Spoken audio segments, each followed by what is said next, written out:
Hebat! Terima kasih ya Sobat Jelajah. Akhirnya kita telah menyelesaikan misi dan tantangan di wisata alam Kalipait. Yeay!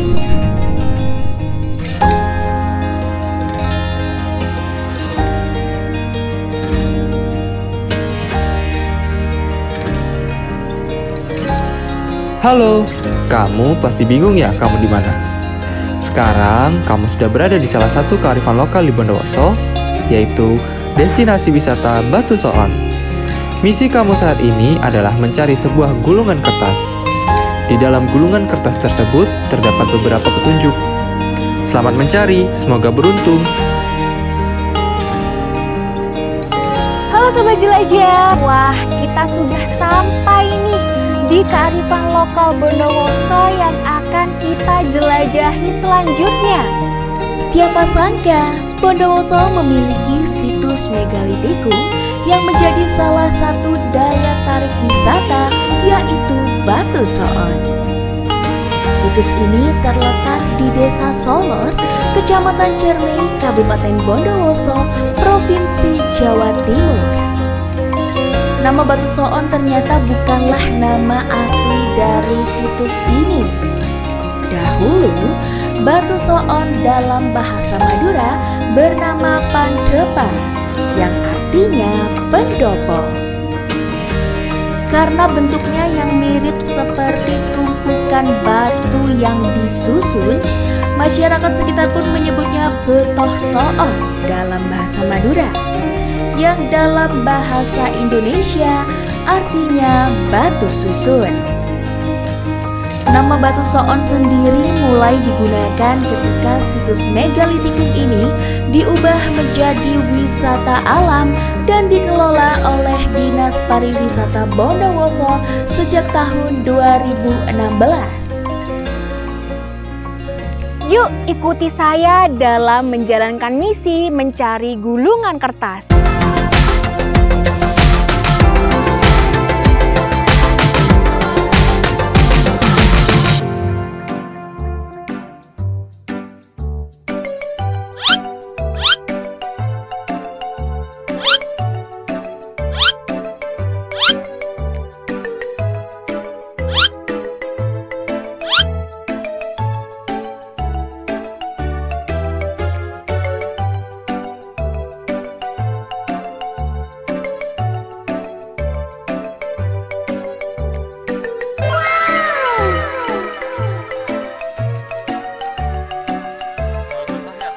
Wah, apa ini?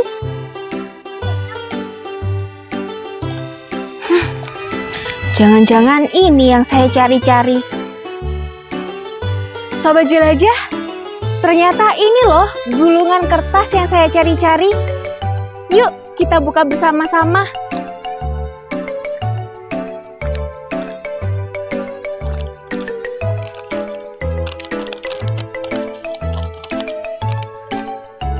Wah, ternyata di gulungan kertas ini terdapat petunjuk ciri kebahasaan dari teks deskripsi.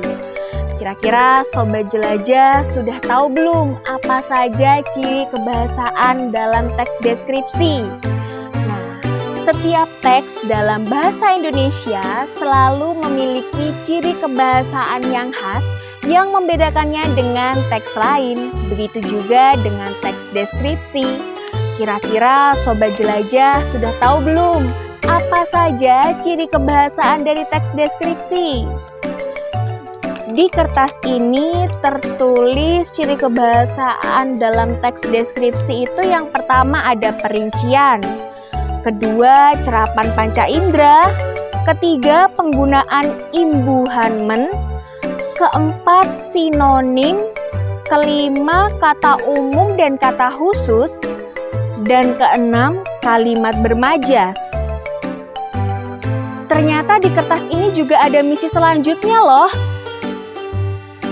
Di sini tertulis, buatlah kalimat dari masing-masing ciri kebahasaan teks deskripsi berdasarkan pengamatanmu di situs Batu Soon. Selamat menjelajah! Nah, selanjutnya kita akan mencari kalimat-kalimat dari ciri kebahasaan teks deskripsi melalui pengamatan kita di tempat ini.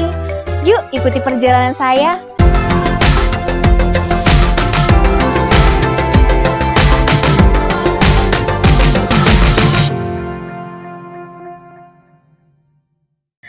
Ciri kebahasaan pertama yang khas pada teks deskripsi adalah perincian. Bahasa teks deskripsi bersikap rinci atau detail. Teks deskripsi selalu menggunakan kalimat-kalimat rincian untuk melukiskan dan menggambarkan bagian tertentu pada suatu objek. Contohnya pada kalimat-kalimat berikut ini. Wisata alam Batu Soon menyuguhkan keindahan yang dapat dijadikan sebagai tujuan berlibur bersama keluarga. Tidak sekedar dimanjakan oleh lanskap geografisnya, destinasi wisata Batu Soon juga memberikan berbagai fasilitas menarik bagi wisatawan. Mulai dari pusat informasi, musola, toilet umum, camping area, tempat parkir wisatawan, beberapa gazebo untuk bersantai, dan sejumlah spot foto. Selain itu, di sekitarnya juga dilengkapi dengan warung-warung penduduk yang menghidangkan berbagai camilan, bakso, mie instan, serta es kelapa muda yang menyegarkan. Kalimat-kalimat tersebut merupakan contoh dari ciri kebahasaan teks deskripsi, yaitu perincian. Karena kalimat-kalimat tersebut menjelaskan secara rinci tentang fasilitas yang tersedia di wisata alam Batu Soon.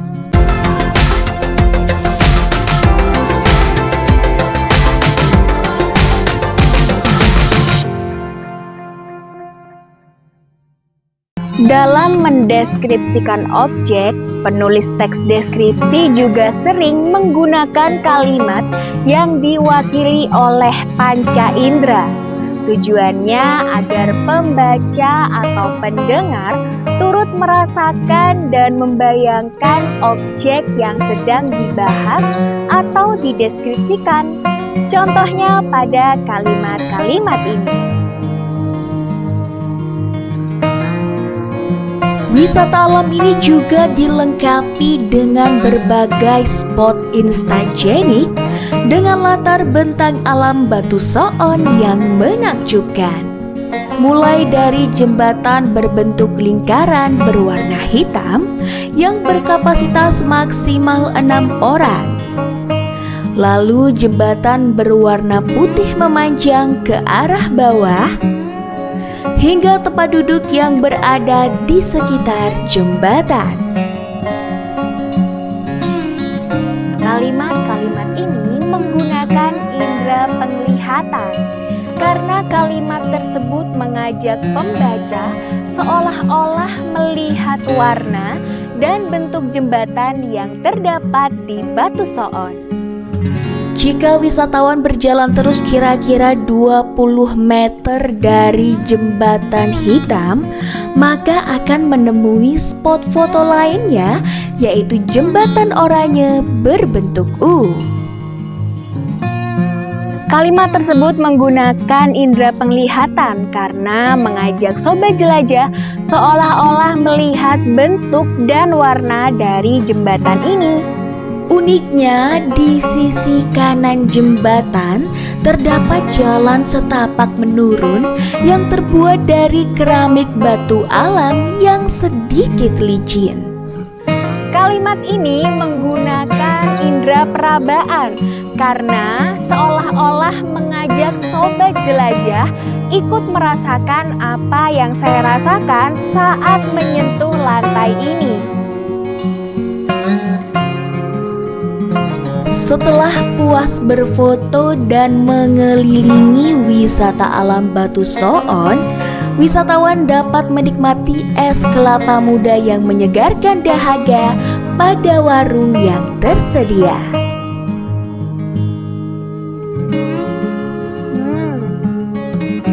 Kalimat ini menggunakan indera pengecap karena mengajak sobat jelajah seolah-olah turut merasakan nikmat dan segarnya es kelapa muda yang saya nikmati ini. Suasana pada destinasi wisata ini terasa riuh akibat kendaraan warga yang berlalu lalang dan pengeras suara yang tersedia di dekat warung. Kalimat ini menggunakan indera pendengaran karena kalimat tersebut mengajak sobat jelajah seolah-olah turut merasakan suasana dan mendengar keramaian di wisata alam Batu Soon.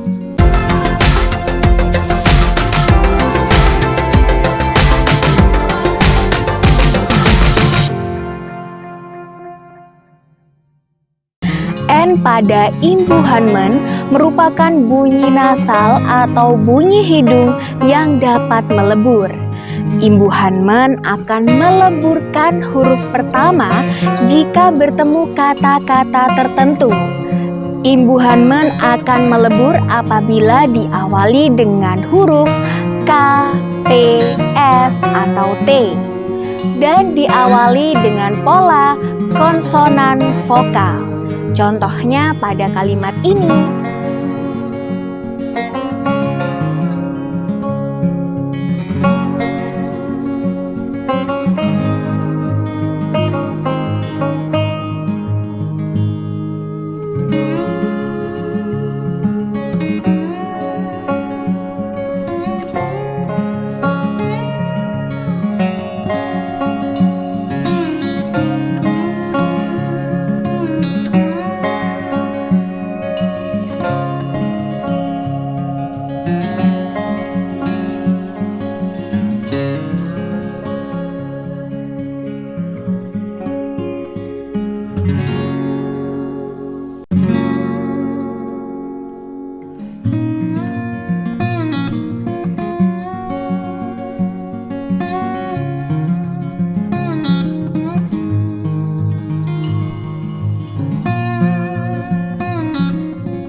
Pada penulisan teks deskripsi juga terdapat kata umum dan kata khusus. Kata umum memiliki makna dan cakupannya yang lebih luas. Contohnya pada kalimat-kalimat berikut ini. Cukup dengan membayar sebesar Rp8.000 per orang, wisatawan akan disuguhkan dengan pemandangan alam mendamaikan dengan hamparan batuan purbakala berukuran raksasa. Kata pemandangan merupakan contoh dari kata umum karena memiliki cakupan makna yang cukup luas. Kata pemandangan dapat berarti penglihatan, lalu suatu proses, suatu cara, kegiatan memandang, keadaan yang indah dipandang, dan lain sebagainya. Sedangkan kata khusus atau hiponim memiliki ruang lingkup dan cakupan maknanya yang lebih sempit. Contohnya pada kalimat-kalimat berikut ini.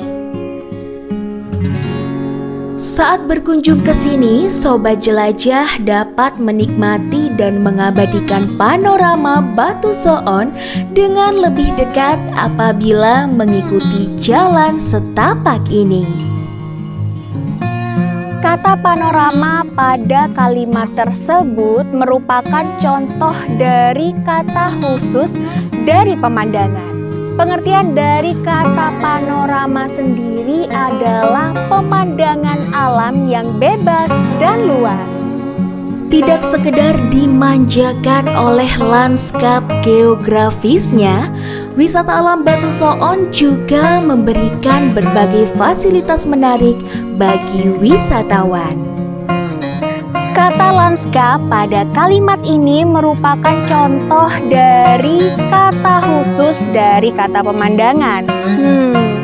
Pengertian dari kata lanskap sendiri adalah tata ruang di luar gedung atau untuk mengatur pemandangan alam.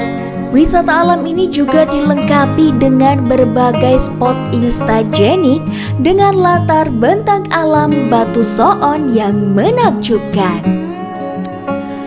Kata bentang alam pada kalimat ini merupakan kata khusus dari kata pemandangan. Pengertian dari bentang alam sendiri adalah pemandangan alam atau daerah dengan aneka ragam bentuk permukaan bumi seperti gunung, sawah, lembah, sungai, dan lain sebagainya yang sekaligus merupakan satu kesatuan.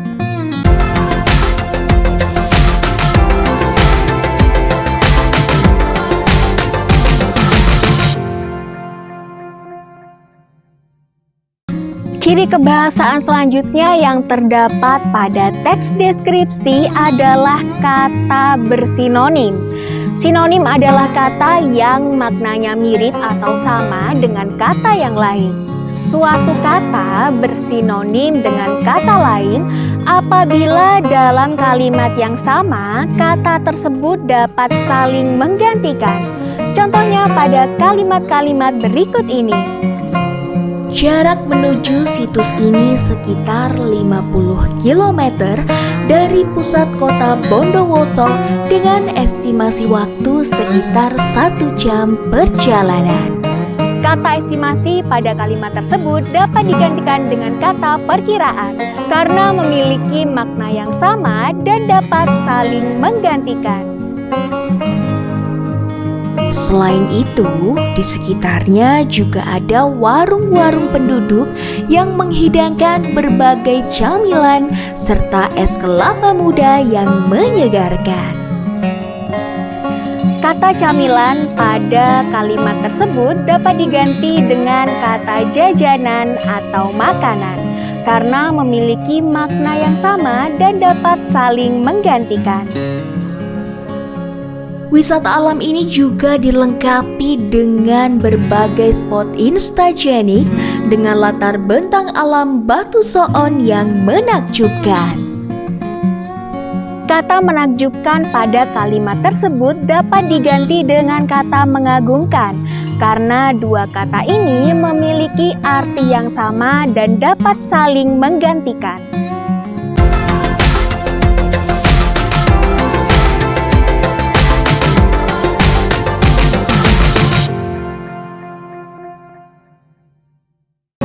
Saat menulis teks deskripsi, penulis juga dapat menggunakan majas ketika menggambarkan suatu objek pada teks deskripsi. Majas yang sering digunakan pada teks deskripsi adalah majas personifikasi. Nah, majas personifikasi merupakan majas yang membuat benda mati seolah-olah hidup atau majas yang memperlakukan benda mati seolah-olah berperilaku seperti manusia. Contohnya pada kalimat-kalimat berikut ini. Cukup dengan membayar sebesar Rp8.000 per orang, wisatawan akan disuguhkan dengan pemandangan alam mendamaikan dengan hamparan batuan purbakala berukuran raksasa. Kata ini membuat sebuah pemandangan alam seolah-olah berperilaku seperti manusia, yaitu menyuguhkan sesuatu. Batu Soon yang berjejer dan berdiri tegak tampak dikelilingi oleh pohon-pohon jati, perbukitan, dan tanaman hijau yang menambah keindahan alam destinasi wisata ini. Kata berjejer dan berdiri tegak juga merupakan salah satu contoh dari majas personifikasi. Karena berjejer dan berdiri tegak hanya bisa dilakukan oleh manusia. Tidak sekedar dimanjakan oleh lanskap geografisnya, wisata alam Batu Soon juga memberikan berbagai fasilitas menarik bagi wisatawan. Kata dimanjakan juga sesuatu yang dapat dilakukan oleh manusia, bukan oleh benda mati.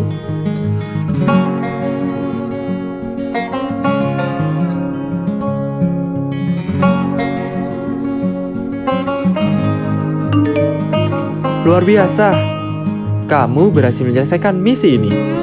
Kini saatnya Sobat Jelajah mengerjakan tantangan 3 pada LKPD. Pada tantangan ini, Sobat Jelajah diminta untuk mengidentifikasi ciri-ciri kebahasaan yang khas pada suatu teks deskripsi.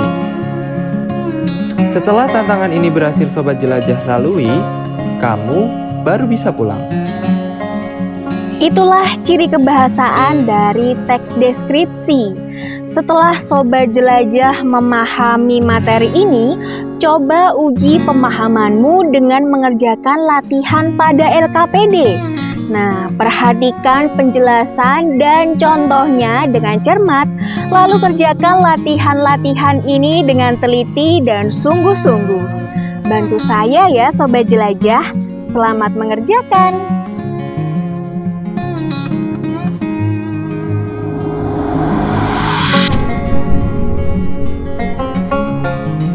Luar biasa! Terima kasih ya Sobat Jelajah karena sudah menemani perjalanan saya dan membantu saya dalam menyelesaikan misi dan tantangan di destinasi wisata Batu Soon. Akhirnya saya bisa pulang dan kembali ke rumah. Hari ini sudah banyak sekali ya yang kita pelajari, mulai dari memahami bagian-bagian dari struktur teks deskripsi, lalu memahami kalimat topik dan kalimat penjelas pada paragraf teks deskripsi, hingga ciri kebahasaan pada teks deskripsi. Semoga misi dan tantangan pada vlog kali ini bermanfaat untuk menambah wawasan Sobat Jelajah dalam memahami teks deskripsi. Sampai jumpa pada petualangan berikutnya bersama saya di channel Gudang Bahasa, gudangnya belajar bahasa Indonesia.